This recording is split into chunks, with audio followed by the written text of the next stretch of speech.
ओम विघ्नेश्वराय वरदाय सुरप्रियाय लंबोदराय सकलाय जगद्दिताय नागायनाय स्तुतियज्ञ विभूषिताय गौरीसुताय गणनाथ नमो नमस्ते। या श्री स्वयं सुगतिनां भवने स्वलक्ष्मी पापात्मनां कृतिदयां हृदये सुबुद्धि श्रद्धा सदां कुलजन प्रभवस्य लज्जा तां त्वां नतास्म परिपालय देवी विश्वम्।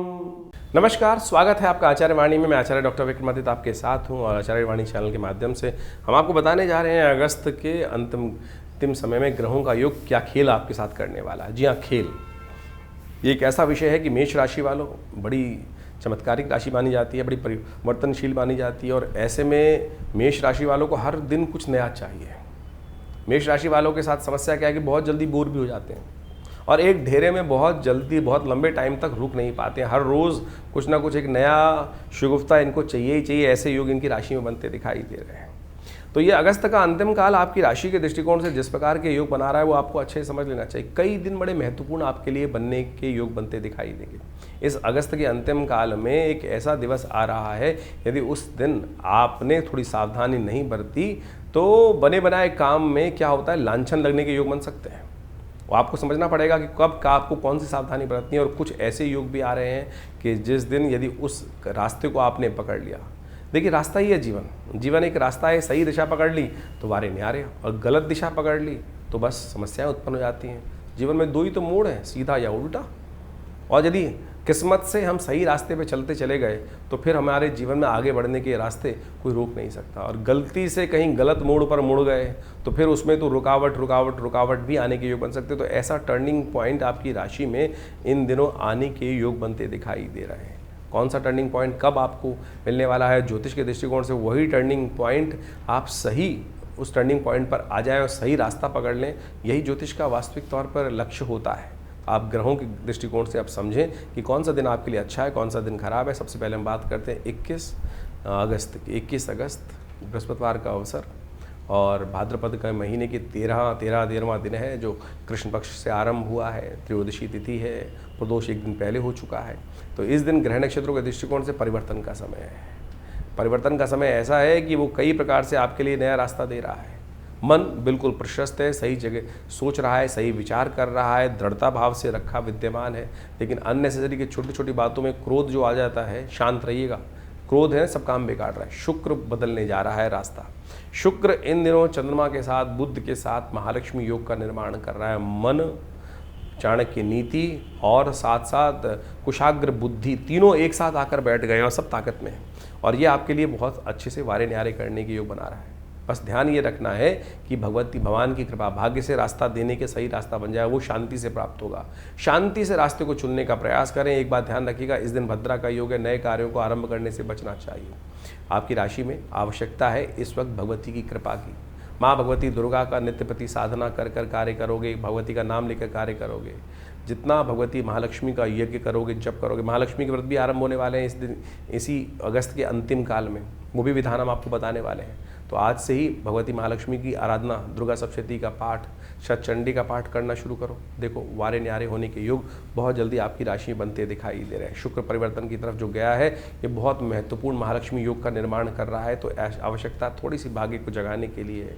ऐसे बैठे बैठाए नहीं मिलेगी। बैठे बैठाए तरक्की का योग बनेगा धीरे धीरे। लेकिन यदि सिद्ध भाव से महालक्ष्मी का प्रयोग हम इस कार्यक्रम के अंत में आपको बताने वाले हैं, वो आरंभ कर दीजिए। देखिए इस साल आपके वारे न्यारे होने के योग बिल्कुल बनते दिखाई देंगे।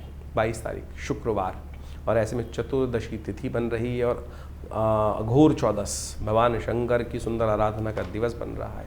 शरद ऋतु प्रारंभ, वर्षा ऋतु समाप्त होकर शरद ऋतु का आगमन होने का योग बन रहा है इस दिन से। ग्रह नक्षत्रों के दृष्टिकोण से आपके लिए ये दिन करीब 60-70% अच्छा दिखाई दे रहा है। आगे बढ़ने के योग अच्छे बनते दिखाई देंगे। हो सके तो शुक्र को थोड़ी ताकत देने का प्रयास करें। परफ्यूम का इस्तेमाल, सुगंधी का इस्तेमाल, चाहे घर में बैठे हैं तो थोड़ा सा परफ्यूम लगाएं, थोड़ा सा गूगल की धुनी घर में कर लें, थोड़ा सा इत्र का प्रयोग कर लें, भगवान को इत्र अर्पित कर दें। सुगंधित पुष्पों को घर का वातावरण, ऑफिस का वातावरण, दुकान का वातावरण सुगंधित बनाने का प्रयास कीजिएगा। और जहाँ सुगंधी है वहाँ सफलता है। ग्रह तो बिल्कुल ठीक है, बस ध्यान रखते हुए उसको कार्य करने का प्रयास कीजिएगा, बहुत अच्छे योग बनते दिखाई देंगे। 23 तारीख शनिवार का दिन है, अमावस्या का सुंदर योग बन रहा है और अमावस्या, ये जो शनिवार की शनिचरी अमावस्या पड़ी है, ये आपकी किस्मत को जगाने का रास्ता देती दिखाई दे रही है। कई बार हम जीवन में कार्य करते हैं तो हमारे को कुछ दायित्व, ऋण से निवृत्ति का योग भी बनाना चाहिए। इन दिनों आपकी राशि के दृष्टिकोण से कुछ ग्रह ऐसे चल रहे हैं जो आपकी राशि में कहते हैं कि पितृ को प्रसन्न करने का हमें प्रयास करना चाहिए। राहु आपके एकादशवें भाव में बैठा हुआ है, पितरों को प्रसन्न करें। पितरों के शनिवार का दिन है, अमावस्या तिथि है, तो कोशिश ये करें अपने पितरों के निमित्त किसी ब्राह्मण को भोजन करा दीजिए, गऊ के निमित्त ग्रास निकाल दीजिए, श्वान, काक यानी कुत्ता दिखाई दे जाए उसको रोटी डाल दीजिए। काक के निमित्त जो 5 बलियाँ शास्त्र में बताई गई हैं उनके निमित्त चींटी, भिक्षुक, श्वान, काक, ये सब जो है, कुत्ता हो गया, कौवा हो गया, इन सब के प्रति थोड़ी थोड़ी एक रोटी का टुकड़ा अवश्य डालने का प्रयास करें। गायत्री जप करें। इससे क्या होगा, आपकी किस्मत में कहीं ना कहीं देव कृपा से आपके पितृ ऋण से निवृत्ति होने से रास्ता बनता दिखाई देगा। इसलिए अवश्य इसमें थोड़ा ध्यान देने का आपको प्रयास करना चाहिए। बहुत सारे लोग ध्यान नहीं देते हैं, तो ऐसे में एक हो सके तो प्लेट निकाल कर किसी मंदिर में दे आइए, किसी देवालय में दे आइए, तो कहीं ना कहीं भगवान की कृपा से, ईश्वर की कृपा से रास्ता बनेगा। ये शनि के कष्ट को, भार को भी दूर करने का योग बनाएगा।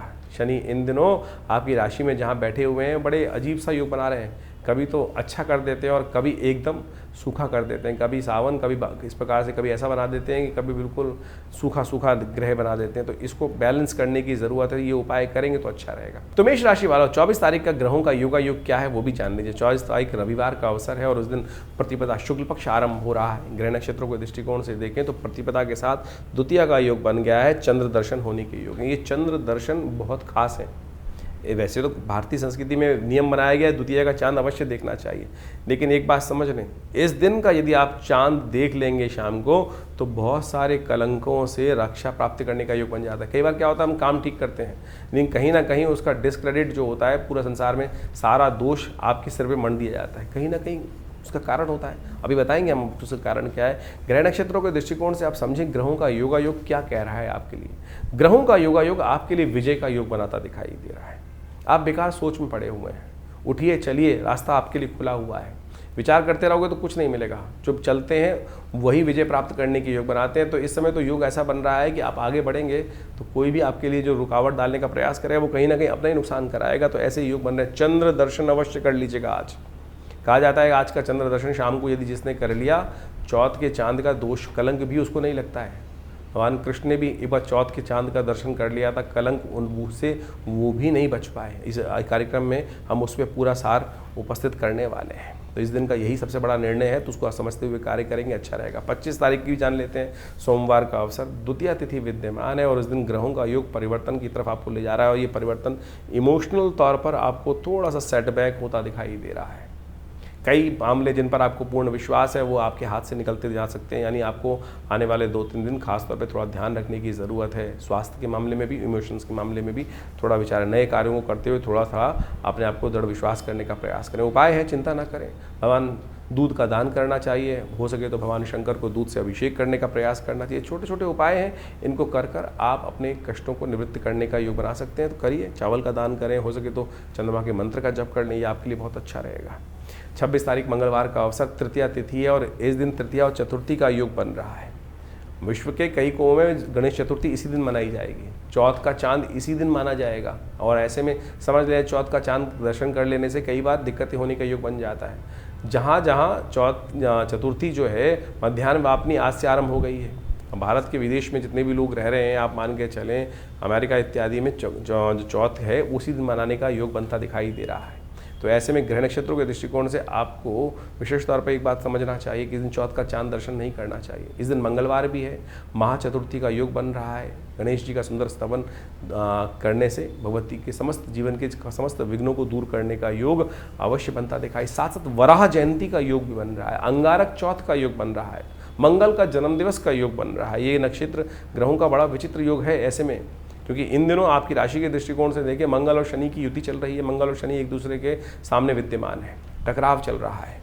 युति इस प्रकार की है कि एक दूसरे के सामने है और ये सामने के जो संबंध बन रहा है, योग बन रहा है, ये कहीं ना कहीं छोटी छोटी बातों पर मेष राशि वालों के लिए बार बार कभी तख्ता कभी तखत देने के योग बना रहा है। तो ऐसे में सुंदर रूप से गणेश जी को भी सिंदूर चढ़ाना चाहिए, हनुमान जी को भी सिंदूर चढ़ाना चाहिए। हो सके तो सुंदरकांड का पाठ करने का प्रयास करें, गणेश अथर्वशीर्ष का पाठ करने का प्रयास करें, वो कल्याणकारी रहेगा आपके लिए। हमने विवेकानंद योगाश्रम में इस दिन सुंदर महा चतुर्थी के अवसर पर, अंगारक चतुर्थी के अवसर पर हमने सुंदरकांड का पाठ रखा है। आप भी चाहें तो उसमें सम्मिलित हो सकते हैं। उसके लिए नाम आरक्षित करने के लिए फ़ोन पर संपर्क साध सकते हैं। 27 तारीख बुधवार का अवसर, भारत में इस दिन गणेश चतुर्थी का सुंदर अवसर रहेगा और ग्रह नक्षत्रों का परिवर्तन का योग बनता दिखाई दे रहा है, लेकिन दिन थोड़ा हल्का दिखाई देता है। मन को साधना पड़ेगा और मन को साधने का रास्ता जो है वो गणेश जी के से द्वारा बढ़िया कौन हो सकता है। गणेश जी को दूर्वा अर्पित करें, मोदक अर्पित करें, वो सर्वप्रकार से विघ्नों को दूर करने वाले हैं, रिद्धि सिद्धि को देने वाले हैं। इस दिन ग्रहों का योग शाम तक, अगर भगवान का सुबह सुबह आपने स्तवन किया, शाम को रिजल्ट ओरिएंटेड समय रहेगा, तो वो कहीं ना कहीं बहुत जल्दी शुभ सूचना देने के योग भी ग्रह आपकी राशि में बनाते दिखाई देंगे। गणेश चतुर्थी का महत्व शास्त्र में अद्भुत है। इस तिथि को अच्छे से समझ लें, महत्व समझ लेंगे तो बहुत अच्छा रहेगा। भारतीय संस्कृति में हर रोज़ एक नया त्यौहार होता है और उन कथाओं के पीछे पीछे, उन अवतारों के पीछे पीछे बड़े रहस्य की बातें छुपी हुई होती हैं, हमारे जीवन पे जो बड़ा व्यापक प्रभाव डालती हैं। गणेश चतुर्थी के दिन भगवान गणेश का प्रादुर्भाव हुआ और भगवान गणेश के प्रादुर्भाव के साथ साथ समस्त संसार में उनको आशीर्वाद मिला कि जीवन के विघ्नों को दूर करने के लिए, रिद्धि सिद्धि प्राप्त करने के लिए गणेश जी सबसे पहले प्रथम पूज्य माने गए और प्रथम पूज्य के साथ साथ उनकी जो ख्याति थी पूरे संसार में फैली। और कहा जाता है कि गणेश जी की जो आकृति थी जिस प्रकार की, उसको देखकर चंद्रमा एक बार उनका उपहास करने के लिए उद्धृत हुए। चंद्रमा उनके स्वरूप को देखकर जब हंसे तो कहा जाता है चंद्रमा को कलंक लगा। श्री गणेश के श्राप का उनको भागी बनना पड़ा और गणेश जी के श्राप से कहा गया कि चंद्रमा अपने सौंदर्य पर जो लेकर जो इतराते हैं, उनका जो भी दर्शन करेगा उन पर कलंक लगना भी आवश्यक हो गया। उस दिन से कहा जाता है कि चंद्रमा को ऐसा श्राप लगा कि बिल्कुल आज के बाद जो तुम्हारा दर्शन करेगा, तुमको अपने स्वरूप के ऊपर इतना अभिमान है कि जिसके कारण से तुम बड़े सुंदर लगते हो कि तुम्हारे में कलंक रहेगा, जो भी तुम्हारा दर्शन करेगा उस पर भी कलंक लगने के योग बनेंगे। तब कहा जाता है चंद्रमा बड़े शोक भाव से भगवान के समक्ष उपस्थित हुए, बड़ी क्षमा मांगी। तब जाकर श्री गणेश ने उस पूरे जीवन पर्यंत के कलंक को, श्राप को केवल एक दिन पर बांध दिया। तो भाद्रपद मास की शुक्ल पक्ष की गणेश चतुर्थी जिस दिन होती है, गणेश जी का जन्मोत्सव जिस दिन होता है, जिस दिन ये घटना घटी थी उसी दिन तक के लिए कुछ देर के लिए चंद्रमा बाहर निकलते हैं शाम के समय पर, थोड़ी देर के लिए, और वो बड़े सुंदर चंद्रमा होते हैं उस दिन जब निकलते हैं। उनकी आभा बड़ी दिव्य होती है, लेकिन वो आभा ऐसी होती है कि उस दिन जिसकी नज़र चंद्रमा पर पड़ गई, उनके जीवन में वो कलंक लगना निश्चय हो जाता है कि वो कलंक लगेगा ही लगेगा। और जो उनका दर्शन कर लेता है तो उस दिन भगवान कृष्ण तक ने एक बार उस चंद्र के दर्शन कर लिए थे।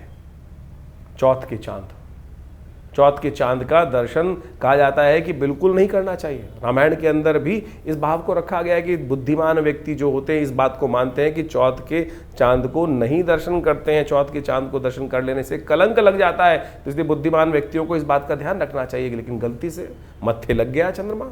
हम घर से बाहर निकलते हैं, कई बार सामने देखते हैं चंद्रमा निकले हुए हैं, बड़े सुंदर लग रहे हैं और ध्यान रहा नहीं, चतुर्थी है तो जिस दिन, और निश्चित मान लीजिए कलंक लगना निश्चित हो गया। भगवान कृष्ण ने भी गलती से चंद्रमा के उस दिन दर्शन एक बार कर लिए। कहा जाता है कि उनके ऊपर भी कलंक लगा सम्यंतक मणि चुराने का। कहा जाता है कथा के दृष्टिकोण से द्वारकापुरी में सत्राजीत नाम का एक उनका भाई था और वो साधना करता था, नित्यपति भगवान सूर्य की उपासना करता था। भगवान सूर्य की उपासना कर कर भगवान सूर्य को प्रसन्न किया और वो सम्यंतक मणि भगवान से प्राप्त करी। और कहा जाता है उस मणि का इतना प्रादुर्भाव था, इतना चमत्कार था कि वो नित्यपति स्वर्ण को देती थी और उस स्वर्ण को जिस प्रकार से प्राप्त होता था, जिसके पास भी वो मणि रहेगी वो स्वर्ण ही स्वर्ण में खेलता था। तो वो नित्यपति इस भाव को रखता था।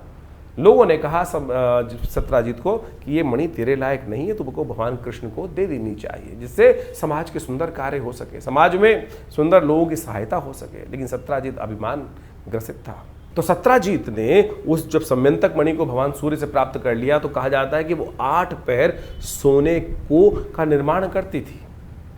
लोगों ने कहा कि भगवान कृष्ण को ये मणि दे देनी चाहिए, तेरे लायक नहीं है, लेकिन वो अभिमान ग्रसित था, साधना से प्राप्त करी हुई उस निधि को कैसे किसी और को दे दे। उसने वो मणि जो थी अपने भाई प्रसेन एक दिन वो मणि पहनकर जंगल में चला गया, और जब वो प्रसेन जंगल में चला गया तो कहा जाता है कि वहाँ उसका युद्ध जामवंत से हुआ। जामवंत से युद्ध होने के बाद प्रसेन को जामवंत ने मार दिया, और जामवंत ने जब प्रसेन को मार दिया तो सत्राजीत वहाँ पहले से ही इस बात से भाव था उसको कि भगवान कृष्ण इस मणि को प्राप्त करना चाहते हैं, जबकि भगवान की कोई इच्छा नहीं थी। वो समाज की बात कर रहे थे, समाज में बहुत सारे लोगों ने इस बात को रखा था कि सत्राजीत ये मणि तेरे स्वरूप के अनुसार से नहीं है, इसको भगवान कृष्ण के पास ही होनी चाहिए। इस भाव को मन में रखकर, क्योंकि वो देव योग से घटना घट चुकी थी कि भगवान हमने चंद्र का दर्शन कर लिया था, कलंक उन पर लगना था, और वो कलंक लग गया सब पूरे राज्य के अंदर। इस बात को सत्राजीत ने आक्षेप किया भगवान, क्योंकि भगवान ने चुरा ली मेरी मणि। तो कहा जाता है कि भगवान इस आरोप से मुक्त होने के लिए जिस प्रकार से उनके चरणों को देखते हुए, प्रसेन के चरणों को देखते हुए जंगल में गए। जंगल में जाके देखा कि वो चरण जो हैं एक गुफा की तरफ जा रहे हैं, और उस गुफा से एक प्रकाश सा बाहर निकल रहा है। भगवान ने जाके देखा कि उस प्रकाश के मणि से भालू के रीछ के कुछ बच्चे खेल रहे हैं, और जब रीछ के बच्चे खेल रहे हैं तो भगवान ने उसको प्राप्त की। तो वहाँ जामवंत पीछे आए, और जामवंत जब आए तो भगवान के साथ उनका युद्ध हुआ। इससे पहले पूर्व में कथा आती है शास्त्र के दृष्टिकोण से। जामवंत कौन है? जो भगवान राम के समय थे। भगवान राम जब इस धरा से गए तो अपने साथ जितने भी अनुयायी थे, जितने भी उनके भक्त थे, सबको ले गए। जामवंत भी उनके एक भक्त थे, लेकिन वो भगवान के साथ नहीं गए। कहा जाता है इस संसार में कोई भी एक मनुष्य जब तक मन में रहे तब तक इसे निवृत्ति मोक्ष नहीं हो सकता। भगवान के साथ जाने का मतलब मोक्ष को प्राप्त करना था। जामवंत के मन में इच्छा थी कि कहीं ना कहीं भगवान के समक्ष रखी थी कि भगवान के साथ वो अपने शौर्य को प्रदर्शन करने के लिए युद्ध करना चाहते थे। तो भगवान ने कहा, एक तो जामवंत जी आप बहुत बूढ़े हैं, फिर आपने हमारी सहायता करी है, तो हम आपके साथ तो इस जन्म में तो युद्ध कर नहीं सकते। तो इसी कारण से कहा जाता है कि वो इतने लाख वर्ष इसी धरा पे रहे, और जब फिर भगवान कृष्ण का अवतरण हुआ तब भगवान कृष्ण के साथ उनका युद्ध हुआ, और युद्ध में 21 दिन तक लगातार युद्ध होने के बाद वो युद्ध में कहा जाता है कि जामवंत हारे, और वहाँ से भगवान ने मणि भी प्राप्त करी और जामवती को भी प्राप्त किया, और उन दोनों को लेकर पुनः द्वारका पधारे और वो सत्राजीत को वापस करी और पूरी कथा सुनाई। कहा जाता है इस कथा को सुन लेने से वो जो कलंक होता है वो नहीं लगता है। तो इस बात को मैं ध्यान रखिए। इसके साथ एक और बात बता देते हैं हम आपको, इस कथा के साथ साथ समझ लेनी चाहिए कि इससे पहले जो दूज का चांद निकलता है, जो इसी मास में शुक्ल पक्ष का आरंभ जब होता है उस दिन दूज के दिन भी चांद निकलता है। कहा जाता है इसीलिए भारतीय संस्कृति में परंपरा बनी कि दूज का चांद अवश्य देखना चाहिए। जो दूज का चांद को देखकर माता पिता गुरुजन का आशीर्वाद लेता है, गौ पूजन करता है, उसके जीवन में कभी कोई कलंक नहीं लगता। तो इससे पहले भाद्रपद मास में जो चांद दूज को दिखाई देगा, यदि उसका भी दर्शन शाम के समय कर लेंगे तो फिर गलती से यदि चंद्रमा चौथ का चांद आपके माथे लग भी गया तब भी उसका कलंक आपके मनोमस्तिष्क को परेशान नहीं करेगा। आपकी कीर्ति पर कलंकित नहीं करने का आरोप, जो कलंक करने का आरोप लगता है वो नहीं लगेगा। ये शास्त्र में अद्भुत चीज़ है, ये नहीं कि एक चीज़ का रास्ता नहीं है। तो आप समझे इन वर्ण कथाओं के माध्यम से हमारे जीवन में जो घटनाएं घटती हैं उनको भी। अब इस बात को एक और समझें, ज्योतिष के दृष्टिकोण से कहाँ महत्वपूर्ण बात आती है कि ज्योतिष के दृष्टिकोण से अब ये तो कर्म के अनुसार से भाग्य बन गया ना। आपकी जन्मपत्री में तो कहीं नहीं लिखा था कि आप इस प्रकार का दर्शन कर लोगे फिर आपका कलंक लग जाएगा जीवन में। ये तो आपके जीवन में कर्म के द्वारा किया गया प्रभाव आपके जीवन में उपस्थित होता है। यानी आपकी जन्मपत्री के अलावा जन्मपत्री जो बनी वो तो आपके पूर्व अर्जित कर्मा के अनुसार से आपके जन्म के समय का एक चार्ट बनकर आया, लेकिन उसके बाद जितना आप आगे चलते जाएंगे तो आपके जीवन के घटनाक्रम जिस प्रकार से चल रहे हैं, जैसा आप कर्म कर रहे हैं उसके अनुसार से आपके भाग्य बन रहे हैं। बहुत सारे लोग इस बारे में एक प्रश्न भी कर लेते हैं कई बार। ये समझने की आवश्यकता है कि क्या हम पूर्व अर्जित कर्मों के अनुसार से ही जीवन को आगे व्यतीत करते हैं? नहीं भाई, आप उसके साथ साथ अपने प्रत्यक्ष कर्म के द्वारा भी अपने पूर्व अर्जित कर्मों को बढ़ा सकते हैं, घटा सकते हैं। दुष्कर्मों को घटा सकते हैं पुण्यों के द्वारा। जो आप यज्ञ इत्यादि, दान इत्यादि, पुण्य इत्यादि, उपाय इत्यादि विभिन्न प्रकार से करते हैं वो यही तो है। इसी के द्वारा तो पूर्व जन्म में, पूर्व समय में किए गए दुष्कर्मों का प्रायश्चित कर उसका घटन किया जाता है, उसको हटाया जाता है। तो यानी जो कर्म प्रधान विश्व रच राखा, ये भाव जो रखा गया है, यानी अब जो कर्म हो गया, मनसा वाचा कर्म, 3 प्रकार के कर्म शास्त्र में वर्णित है, उनको हो जाने से जीवन में जो प्रभाव उसका उत्पन्न होता है उसको घटाया बढ़ाया जा सकता है। जी हाँ, इस घटना के माध्यम से केवल घटना मत समझें, केवल एक कथा को ना समझें, इसका सारांश को समझने की आवश्यकता है कि क्या प्रभाव आपके जीवन में ग्रहों का पड़ रहा है। तो आप किसी भी प्रकार से यदि कोई गलती हो भी गई तो उसका प्रायश्चित करने के विभिन्न मार्ग शास्त्र में जगह जगह वर्णित किए गए हैं। तो इस कथा के माध्यम से हम समझें। तो इस दिन भगवान का स्तवन करें, श्री गणेश का स्तवन करें। अब जो कर्म हो गया, अब चंद्रमा के द्वारा भी तो गलत कर्म हुआ, वो चाहते तो नहीं थे, लेकिन क्या हुआ, सामने एक ऐसी स्थिति बनकर आ गई, भगवान शंकर के पुत्र के ऊपर हाथी का चिन्ह लग गया। तो कोई भी व्यक्ति जब कुछ ऐसी प्रकार से एक अजीब चीज़ देखता है तो उपहास उठाने का एक स्वाभाविक प्रयास करता है। वो उपहास का जो उपहास यानी हास मजाक करने का कितना दुष्प्रभाव हुआ कि चंद्रमा पर जीवन पर्यंत का कलंक लग गया। लेकिन फिर उन्होंने पश्चाताप किया, भगवान के समक्ष क्षमा मांगी, तो उस क्षमा मांग के 365 दिन पूरे जीवन का कलंक हटाकर केवल 2 आधे घंटे के लिए उस कलंक को बांध दिया गया। चल इतनी देर के लिए तेरे को प्रायश्चित इतनी देर तो करना ही पड़ेगा, इतना तूने जो किया। तो यानी जिस प्रकार के भी ये कर्म करते हैं, लेकिन सबसे पहले हम समझें कि हमारी गलत हुआ, उसको ठीक करने का मार्ग अवश्य बनाने का प्रयास करें। इन कथाओं के माध्यम से ज्योतिष के साथ हम कई बार एक कथा सुनाते हैं, तो इस बात को हमें समझना चाहिए कि इन सब का महत्व ज्योतिष के साथ है। ज्योतिष बिना पुराण के अनुसार से नहीं समझी जा सकती। ज्योतिष केवल ग्रहों का खेल नहीं है। ग्रहों को जानने के साथ साथ उनके द्वारा किए गए जो प्रभाव हैं, अच्छे या बुरे, बुरे हैं तो उनको निष्क्रिय कैसे करना है, उनका जो माध्य निकलना है, रास्ता निकलना है, वो इन जो वैदिक शास्त्र हैं उनके अनुसार ही निकलना है। तो हमने इस बात को आपके समक्ष इसी कार्यक्रम में इसलिए रखने का सोचा कि आपको पूरा सार समझाने का प्रयास, छोटे रूप में नहीं समझ सकते हैं तो आप किसी प्रकार की भी जीवन में चिंता करना छोड़ें। सबसे पहले तो अरे कुछ ये प्रभाव हो गया, बहुत सारे लोग से पकड़ के बैठ जाते हैं कि मेरी तो 7.5 चल रही है, मेरा तो ये चल रहा है, मेरा तो वो चल रहा है। अरे चलना है तो चलने दीजिए ना, उसका हम ठीक करने का रास्ता भगवान की प्रार्थना से, उन उपायों से सही मार्ग पर चलकर प्राप्त करने का प्रयास करें। बहुत सारे लोग बड़े विचित्र होते हैं, लाखों रुपए खर्च करने को तैयार है कि मैं इसको कर देता हूँ, ऐसा कर देता हूँ, ये पंडित जी मेरे लिए ये जब कर देंगे, ऐसा कर देंगे, वो कर देंगे। क्या? अरे आपके स्वयं करने से होने वाला है। मैं ये पहन लेता हूँ, कोई अंगूठी पहन रहा है, कोई कुछ कर रहा है, कोई कुछ कर रहा है।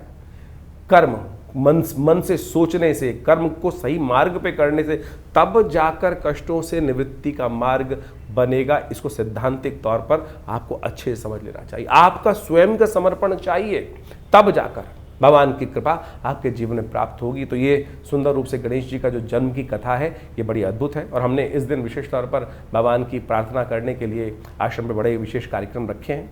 आप सब उसमें सम्मिलित हो सकते हैं भगवान की कृपा प्राप्त करने के लिए। इस बार पंचांग के दृष्टिकोण से बड़ा एक और योग बन रहा है कि जो गणेश चतुर्थी के दिन योग बन रहा है, कई क्षेत्रों के अनुसार क्षेत्रवाद रहेगा इसमें। जिन जिन क्षेत्रों में जैसे चतुर्थी 2 दिन की पड़ रही है इस बार, अब पूरे विश्व के दृष्टिकोण से देखा जाए तो जहां मध्यकालीन चतुर्थी जिस समय पर आ रही है, जैसे यदि हम बहुत सारे विदेश में देखें, भारत से आगे जाके देखेंगे तो वो मंगलवार के दिन ही चतुर्थी का योग पड़ रहा है जो वहाँ रहेगा, तो वहाँ महाचतुर्थी का योग बन गया। यानी गणेश चतुर्थी के दिन मंगलवार के दिन रहेगी तो महाचतुर्थी का योग बन जाएगा। तो ऐसे में मध्याह्न व्यापनी दोपहर के समय जहाँ चतुर्थी जिस समय पड़ रही है वहाँ गणेश चतुर्थी मानी जाएगी। और कलंक जो चौथ है वो भी पत्थर चौथ जो है वो उसी दिन बनेगी। इसका एक नाम पत्थर चौथ भी है। पत्थर चौथ का मतलब होता है, पुराने ज़माने की व्यवस्था बना दी गई थी कि भाई चांद को नहीं देखना है तो पत्थर बाजार में लोग घर से रखते बाहर मार देते थे कि भाई कोई निकलेगा ही नहीं बाहर किसी कारण से। वो कल्याण के लिए था। पत्थर मारने की परंपरा ये नहीं थी, वो पत्थर इसलिए चढ़ा दिए जाते थे कि भाई कोई निकले, गलती से किसी का जो डायरेक्ट कनेक्ट जो है वो चंद्रमा के साथ हो जाए तो फिर वो कलंक ना लगे उसको। तो उससे बचने के लिए एक परंपरा इस प्रकार से कुछ देसी जगहों में चल गई, लेकिन शास्त्र में इसको इस प्रकार से प्रमाणित नहीं किया गया है। तो वो पत्थर चौथ के नाम से भी प्रचलित हो गया है वो चौथ जो है। तो वो मंगलवार को, जिन क्षेत्रों में मध्याह्न वापनी चतुर्थी रहेगी मंगलवार के दिन, तो उस दिन वहाँ पर वो चतुर्थी मंगलवार के दिन मनाई जाएगी। और जिन जिन क्षेत्रों में रहेगी तो मंगलवार के साथ साथ बुधवार के दिन है तो वो बुधवार के दिन चतुर्थी मना रहे हैं। और इस प्रकार से आप इस कथा का श्रेय महत्व समझते हुए अपने जीवन में शुभ लेने का प्रयास करें। तो गणेश चतुर्थी के दिन आपने किस प्रकार से कौन से खास प्रयोग करने हैं वो हमने आपको बताए। तो ऐसे में विशेष तौर पर भगवान का स्तवन करने से समस्त प्रकार के कष्टों को दूर करने का योग अवश्य बनेगा। 28 तारीख का दिन बृहस्पतिवार का अवसर है, पंचमी तिथि विद्यमान है और ग्रहों के दृष्टिकोण से ये समय आपके लिए बड़ा अनुकूल, नए विचारों के साथ, नई शक्ति के साथ समय उदय होता दिखाई दे रहा है। यदि आपने भगवान गणेश का आशीर्वाद लेकर कार्य करना शुरू किया तो देखिएगा आपके लिए कुछ ना कुछ नई प्रॉस्पेरिटी के बहुत सारे विजन्स आपके मनोमस्तिष्क में इस दिन अच्छे आते दिखाई देंगे। ग्रह ऐसे दिखा रहे हैं कुछ चीज़ों को, नए जो आप 2 दिन पहले जो विचार चल रहे थे उसमें से बिल्कुल ज़मीन आसमान का अंतर आपके मनोमस्तिष्क में आपके ग्रह दिखाते दिखाई दे रहे हैं। ऋषि पंचमी है, इस दिन ऋषियों का आशीर्वाद अवश्य लेने का प्रयास करना चाहिए। ब्राह्मणों को कुछ भोजन इत्यादि निकाल दें।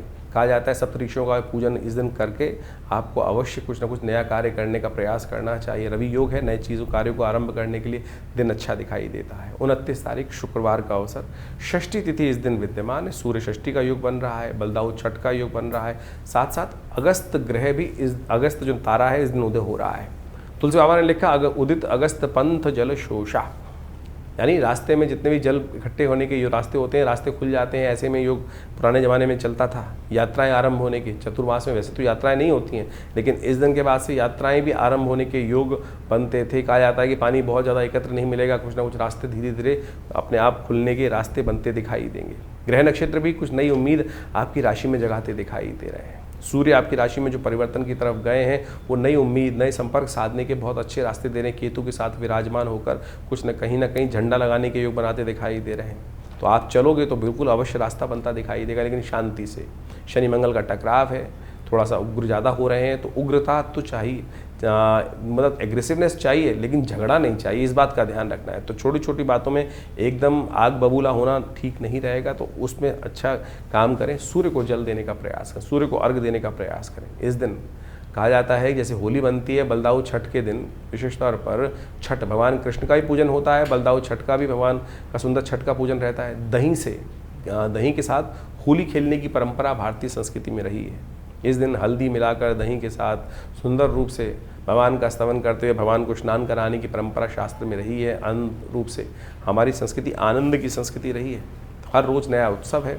तो ये बलदाऊ छठ बड़े श्रद्धा भाव से वृंदावन में इत्यादि समस्त मंदिरों में आनंद भाव से मनाई जाती है। तो आप भी इसका अवश्य ध्यान करें, आनंद लें। आप जैसे विशेष तौर पर बहुत सारी समस्याएं शरीर में हो रही हो, इन दिनों क्या होता है गर्मी एकदम अजीब प्रकार की होती है, ह्यूमिडिटी बहुत ज़्यादा हो रही होती है भारत के बहुत सारे क्षेत्रों में।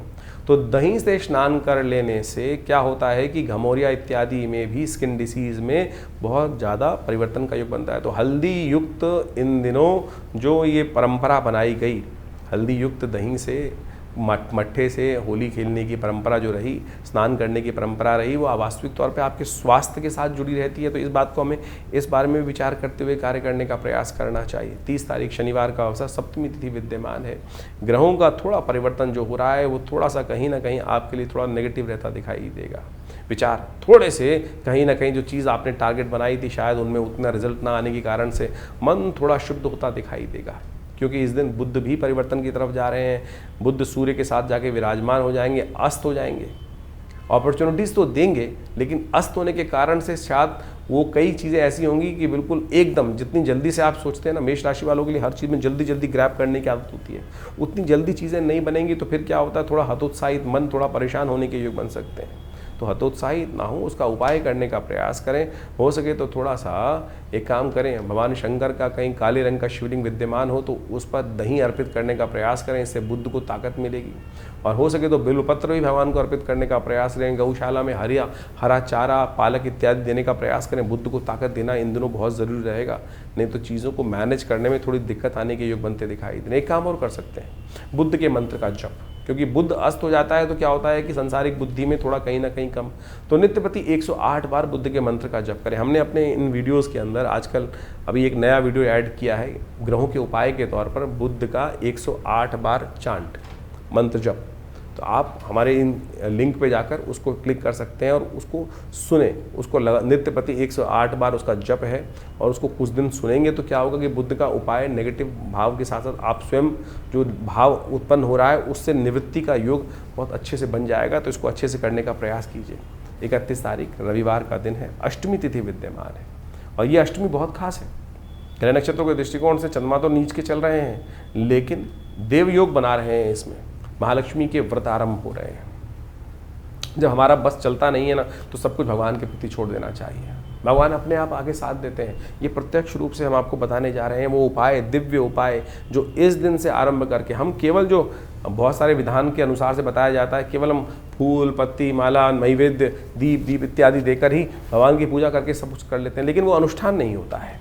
कहा जाता है कि आज से आरंभ कर कर आने वाले 16 दिन तक लगातार जो महालक्ष्मी के व्रत को करते हैं, महालक्ष्मी के श्री सूक्त के मंत्र को जप करते हैं, वो क्या विधान है वो भी हम आपको बताएंगे। राधाष्टमी भी है इस दिन, और साथ साथ दूर्वाष्टमी भी है इसी दिन। वैसे तो कहा जाता है भगवती को दूर्वा नहीं चढ़ानी चाहिए, घास नहीं चढ़ानी चाहिए, लेकिन इस दिन भादों की अष्टमी के दिन भगवती को दूर्वा चढ़ाने की परंपरा भारतीय संस्कृति में रही है। और कहा जाता है कि स्वास्थ्य के मामले में इस उपाय को कर लेने से बहुत अच्छा प्रकार का योग बनता है, नेगेटिविटी से दूर करने का योग भी बन जाता है। तो अवश्य इसका सहारा लेते हुए कार्य करने का प्रयास करना चाहिए। चंद्रमा कमज़ोर है, तो ऐसे में दूध से बनी हुई चीज़ का सेवन अवश्य करें, वो मन को बल देगा। दूध का नित्य प्रति सेवन करना आपके लिए चंद्रमा को बल देने का रास्ता बनाएगा। तो अवश्य इस प्रयोग को करिए, और साथ में महालक्ष्मी का व्रत किस प्रकार से करना है वो भी समझ लीजिए। तो अभी आपने नित्य प्रति राशि का फल समझने का प्रयास किया, और अब आप समझें कि सबसे महत्वपूर्ण जो इस पूरे के पूरे अगस्त के अंदर एक तिथि पड़ रही है वो है महालक्ष्मी व्रत की। इस संसार में समस्त कार्य करने के लिए महालक्ष्मी कृपा चाहिए, और महालक्ष्मी को प्रसन्न करने के रास्ते शास्त्र में अनेक विद्यमान हैं। लोग परंपरागत महालक्ष्मी के व्रत रखते ही हैं, लेकिन महालक्ष्मी के व्रत किस प्रकार से किए जाएं, शास्त्र में उसके ऊपर अनेक कथानक, अनेक जो प्रकार हैं, उनकी पूजाओं की पद्धतियां हैं वो विकसित की गई हैं। लेकिन सबसे ज़्यादा महत्वपूर्ण जो है वो है महालक्ष्मी को प्रसन्न करने के ये महालक्ष्मी के जो व्रत हैं विशेष तौर पर। लेकिन व्रत किस प्रकार से किया जाए इसको हमको समझने की आवश्यकता है। ये महालक्ष्मी के व्रत जो हैं, ये भगवती महालक्ष्मी का आशीर्वाद किस प्रकार से देंगे। शास्त्र में अनेक प्रकार की कथाएं और अनेक उपनिषदों में, पुराणों में उनको बहुत महत्वपूर्ण तरीके से स्थान दिया गया है। कहा जाता है कि एक बार महर्षि भृगु भ्रमण करते करते उनकी इच्छा मन में आई कि भगवान के दर्शन किए जाएं। तो वो घूमते घूमते विष्णु लोक पहुँचे। वहाँ कहा जाता है कि भगवान श्री सागर में शेषनाग के ऊपर भगवती के साथ विराजमान थे, और योग निद्रा में उस वक्त भगवान गए हुए थे, विश्राम कर रहे थे। महाराज भृगु जब पहुंचते हैं, महर्षि भृगु वहाँ पर, तो भगवान योग निद्रा में होने के कारण से उठते नहीं हैं। तो भृगु को बड़ा विचित्र लगता है, पता नहीं किस कारणवश उन्होंने अपना जो चरण था वो भगवान विष्णु की छाती पर रख दिया और कहा कि आपका भक्त यहाँ आया और आप प्रभु आप विश्राम में हैं। कहा जाता है कि भगवान तत्काल उठे और उन्होंने भृगु को प्रणाम किया और कहा कि महाराज आप आए और मैं विश्राम में रहा। लेकिन जिस प्रकार से उन्होंने चरण से भगवान विष्णु के वक्षस्थल पर आघात किया, कहा जाता है महालक्ष्मी वहीं बैठी हुई रुष्ट हुई थी। जो रुष्ट हुई तो उन्होंने महाराज भृगु को श्राप दिया कि आज के बाद हम किसी भी प्रकार से जो आप लोगों के पास नहीं आएंगे। भृगु महाराज ने भी बड़े उत्कृष्ट प्रकार के विद्वान ऋषि रहे और उन्होंने वर्णन, शास्त्र में वर्णन मिलता है कि उन्होंने भगवती के सामने अनुनय विनय के साथ एक प्रार्थना करी कि भगवती ये मेरा भगवान का एक निजी संवाद था, भक्त हूँ और भक्त की विशेष तौर पर एक भगवान के साथ अपने दास की अपने स्वामी के साथ एक बड़ी तारतम्यता होती है, एक घनिष्ठ प्रेमता होती है। और भगवान ने कुछ नहीं कहा लेकिन आपने श्राप दिया, मैं उसको स्वीकार करता हूँ, लेकिन ऐसे मंत्र बनाता हूँ। महर्षि भृगु के द्वारा बनाए गए श्री विद्या के अंतर्गत आए श्री सूक्त का निर्माण उन्होंने उस कथानक के बाद किया और कहा कि जो मैं क्या, ऋषि क्या, कोई भी वर्ण का व्यक्ति संसार में इन मंत्रों को जप करेगा, उनके द्वारा यज्ञ करेगा, इस पद्धति के द्वारा कार्य करेगा, तो माँ भगवती आपको उस दास पर कृपा करनी ही पड़ेगी। और उनके द्वारा बनाए गए वो मंत्र विशेष तौर पर कहा जाता है महालक्ष्मी सूक्त के रूप में उपस्थित है। ऋग्वेद में आए हुए उपनिषद के अंतर्गत, ऋग्वेद उपनिषद के अंतर्गत आए हुए महालक्ष्मी सूक्त के अंदर इन मंत्रों का वर्णन मिलता है। और सत्य माने हमने इसके ऊपर बहुत शोध किया। ये जो विधि है श्री सूक्त की, ओम हिरण्यवर्णाम हरणिम सुवर्ण रजत सृजाम चंद्राम हिरण्यमयीं लक्ष्मीं जातवेदो माव ताम आव जातवेदो लक्ष्मी मनमगामिनीं यस्याम हिरण्यम विंदेयम कामश्वम पुरुषानहम। ये जो 16 मंत्र है, हमने 2 मंत्र आपके समक्ष इस वक्त यहाँ रखे। इनको जो नित्यपति इनके द्वारा भगवती महालक्ष्मी की आराधना करते हैं, और तो कहा जाता है कि महालक्ष्मी बाध्य हो जाती हैं उस जातक पर अपनी कृपा करने के लिए। तो इन महालक्ष्मी के जो व्रत आरंभ हो रहे हैं 31 तारीख से, भाद्रपद मास कि जो अष्टमी जो बन रही है उस दिन से ये महालक्ष्मी व्रत आरंभ जो हो रहे हैं, इस दिन से नित्यपति भगवती की षोडशोपचार पूजन करने के उपरांत इन मंत्रों का जप और नित्यपति घी के द्वारा, कमल के बीजों के द्वारा और बिल्वके की सामग्री का उपयोग करते हुए, समस्त चीज़ों का उपयोग करते हुए श्रद्धा भाव से यदि नित्यपति इन मंत्रों का जप आप इन 16 दिनों में करेंगे तो भगवती महालक्ष्मी की असीम कृपा प्राप्त होने का योग बन जाता है। बाह्य तौर पर बहुत सारे लोग व्रत करते हैं, लेकिन बाह्य रूप से उनकी पूजा कर लेते हैं, प्रार्थना कर लेते हैं, उनका पूजन कर लेते हैं, और वो तो पूजा हुई, व्रत कहाँ हुआ, जो उनके समर्पण भाव हुआ। लेकिन जो मूल कारण है, जो है कृपा प्राप्ति करने का जो सिद्धांत है, फिनोमिना क्या है, वो पद्धति क्या है, वो ये श्री सूक्त का जप है, श्री सूक्त का यज्ञ है। यदि इन श्री सूक्त के मंत्रों का नित्यपति यज्ञ करते हैं, हमारे इस चैनल के ऊपर आप डिस्क्रिप्शन में जाकर उन मंत्रों को देख सकते हैं। हमने उसका पूरा यज्ञ अपने इस चैनल पर रखा है, डाला है, और ज़्यादा से ज़्यादा 1.5 मिनट में वो 16 मंत्र पूरे हो जाते हैं। और नित्यपति यदि उनका 108 बार श्रवण, उसका स्तवन आप करना शुरू कर दें तो भगवती महालक्ष्मी की कृपा प्राप्त करने का जो चाहो, जैसा चाहो वैसा होने के योग, चमत्कार एक नहीं हजारों बार हमने देखा। हम भी संसार में रहते हैं, और जो व्यवस्था अब चलती है भगवती कृपा से अद्भुत रूप से वो कृपा प्राप्ति के योग बन सकते हैं। तो आप कैसे भी जीवन में दुर्भाग्य के योग बने हुए हो और ग्रहों का अशुभ प्रभाव हो, वो मंत्र वो शक्ति है कि मंत्र जो है वो देवताओं को बाध्य कर देते हैं आप पर कृपा करने के लिए, ग्रहों के दुष्प्रभाव को एक तरफ कर देते हैं। यदि इन शास्त्रोक्त विधि के अनुसार से, हमारी भारतीय संस्कृति ऐसी चमत्कारिक संस्कृति है कि जो योग साथ साथ क्या है कि जो बिल्कुल पद्धति युक्त है कि अगर आप पूर्ण इस श्रद्धा के अनुसार से, विश्वास के अनुसार से इस मार्ग पर चलोगे तो उस गंतव्य के निष्कर्ष पर, अंतिम लक्ष्य को प्राप्त करने का रास्ता बनेगा ही, उसमें कोई दो राय हो ही नहीं सकती हैं। तो ये मंत्र विज्ञान का चमत्कार है जो हमने आज इस कथा के माध्यम से आपके समक्ष रखा है। तो इस भाद्रपद मास के जो महालक्ष्मी के व्रत आरंभ हो रहे हैं, इसमें इन 16 दिनों में नित्यपति, हमने विवेकानंद योगाश्रम में इसके लिए पूरा नित्यपति यज्ञ रखा है और पूर्ण विधि के अनुसार से भगवती महालक्ष्मी के ये अनुष्ठान को किया जा रहा है। आप भी उसमें अपना भाग ले सकते हैं। पूरी व्यवस्था जानने के लिए हमारे जो आश्रम के नंबर्स हैं उन पर संपर्क साध सकते हैं। आपके कैसे भी ग्रह योग हो, कोई बड़ा का कार्य हो, हमने जितनी बार भी, जिसके लिए भी, जब भी, अपने लिए भी, जैसे जब आवश्यकता के अनुसार से करते हैं तो भगवती के ये मंत्र चमत्कार दिखाते हैं। और ये बाण वो बाण है कि लक्ष्य भेद कर ही आता है और लक्ष्य की पूर्ति की तरफ ही काम करता है।